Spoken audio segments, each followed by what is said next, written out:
រូបរាងដំបូងគេទៅអ្នកទាំងគ្នាឃើញនេះគឺគេ design មកមានខ្សែមានអីគឺដើម្បីយើងងាយស្រួលក្នុងការយកតាមខ្លួនយើងចង់បាន speaker ដែលតូចផលិតផលរបស់ Sony ដែលមានគុណភាព extra bass សំឡេងល្អខ្លាំងជាមួយនឹងមុខងារការពារការជំរាបទឹកអញ្ចឹងគឺមួយនេះគឺគេបង្កើតមកក្នុងមុខងារបែបហ្នឹងហើយអូខេចឹងថ្ងៃនេះគឺខ្ញុំមានប្រអប់នេះមួយហើយយើងនឹងចូលមកក្នុងថាជាគេ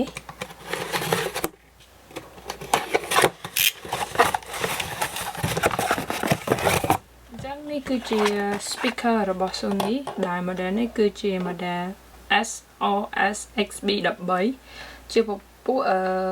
wireless គឺវាប្រើ Bluetooth ហើយវាមានទំហំតូចដែលគេហៅជា compact size Bluetooth speaker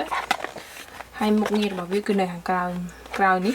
វាមានបន្ថែមនៅមុខងាររបស់ Sony គឺ extra bass ដែលធ្វើឲ្យសំឡេងបុកដូចអាកាសនឹង speaker ផ្សេងរបស់ Sony អញ្ចឹងតែគាត់ថាវាមានទំហំតូចហើយនៅមុខងារផ្សេងៗទៀតចាំយើងចូលមក review ក្រោយយើងចូលទៅខាងក្នុងមើលរូបរាងរបស់វាសិន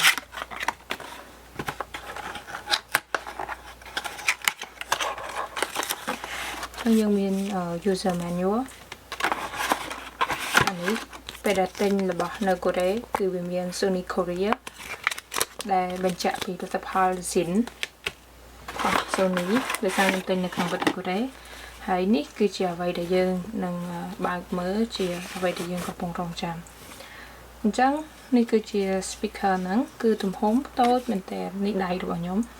ប្រៀបធៀបជាមួយនឹងដៃអ្នកទាំងគ្នាមើលហើយនេះបើយើងដាក់នៅលើបាតដៃគឺវាទំហំប៉ុណ្នេះអូខេហើយវាមាន logo Sony ដែលអក្សរនេះគឺអក្សរផុសហើយធំលិចតែម្ដងហើយនៅខាងក្រោយវិញគឺវាមានប៊ូតុងចំនួន5ប៊ូតុងបិទបើកប៊ូតុង pair speaker ជាមួយនឹងទូរស័ព្ទហើយជាមួយនឹង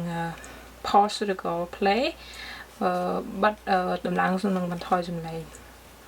ហើយ speaker សំឡេងគឺមានតែនៅខាងលើទេនេះគឺជារូបរាង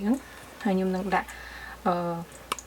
រូបរាងក្នុងវីដេអូ clip វីដេអូនេះអ្នកខ្លីមើលយើងមើលបន្ថែមទៀតមានគេមកជាមួយ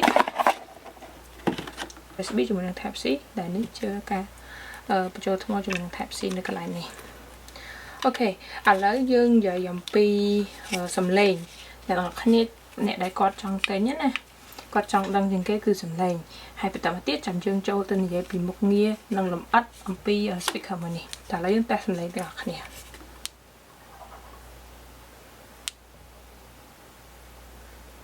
អូខេ Bluetooth គឺវាបិទបើកបែបនេះអញ្ចឹងខ្ញុំនឹងចូលទៅនេះគឺទូរស័ព្ទខ្ញុំគឺយើងនឹងភ្ជាប់ជាមួយវា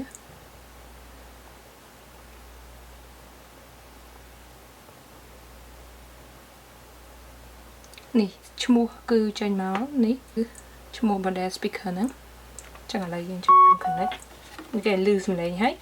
យគឺវាក៏លេងលោតភ្លើងផ្លិតដែរវាលោតជាប់ហើយអញ្ចឹងយើងអាចស្ដាប់សំឡេងបាន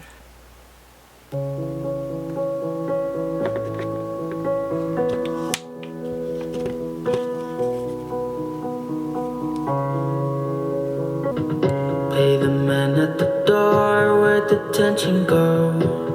Said it's alright, turn your eyes to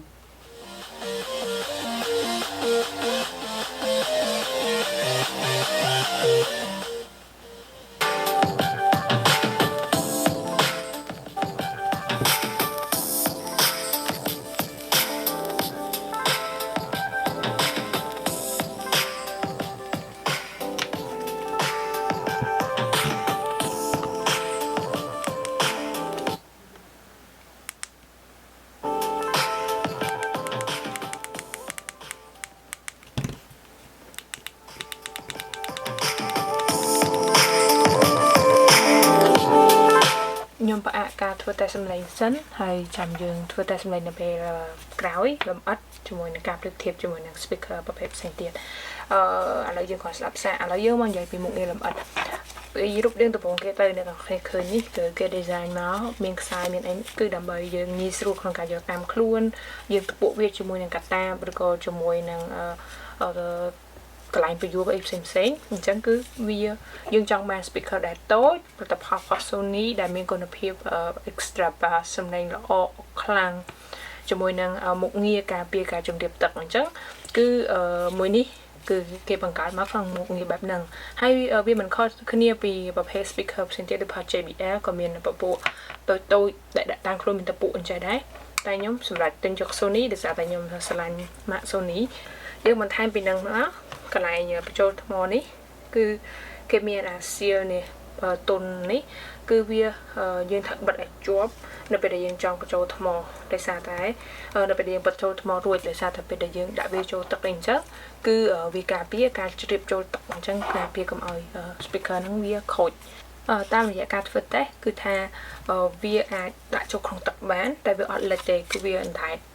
ហើយគឺគេដាក់ចូលទឹកហ្មងណាមិនគ្រាន់តែសាទឹកតិចពេលមេឃភ្លៀងឬក៏លឹមទេគឺទឹកដាក់ចូលហ្មងហើយវាអុក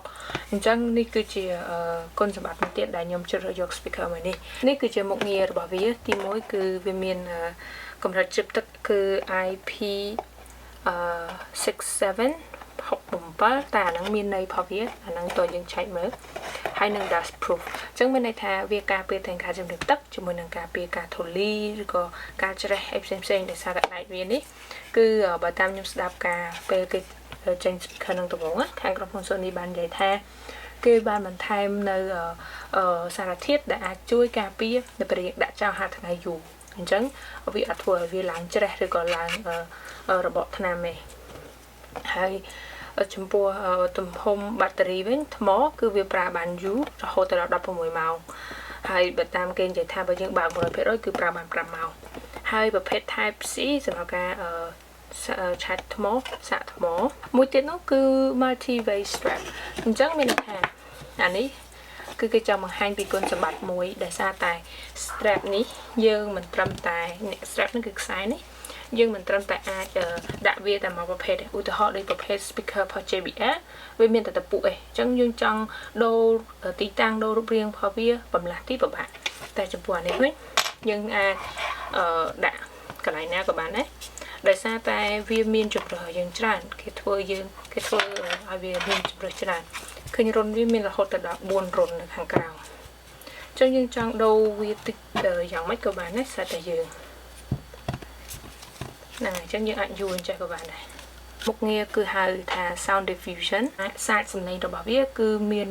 សមត្ថភាពខ្លាំងវាអាចសាច់សំឡេងគេហៅ sound diffusion ណាហើយវាអាចទទួល call យើងអាចចុចនៅលើ function ហ្នឹងដើម្បីទទួល call នេះមាន logo call តូចមួយនៅខាងនេះនៅខាងលើតែអ្នកនេះប្រហែលជាអត់ដឹងហើយ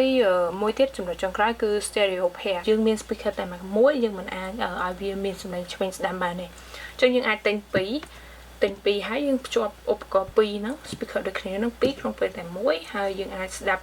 ជា stereo បានចឹងទាំងឆ្វេងទាំងស្ដាំអញ្ចឹងមានថាបើសំឡេងវាខាងឆ្វេងឮខ្លាំងជាងបុកខ្លាំងជាងគឺវានឹងតាមនឹងគេរូបរាងខាងក្រៅរបស់វាគឺល្អមែនទែនខ្ញុំពេញចិត្តជាពិសេស logo Sony នេះគឺលេចផុសស្អាតហើយរាងដែកមិនជាប់ទេហើយសាមញ្ញ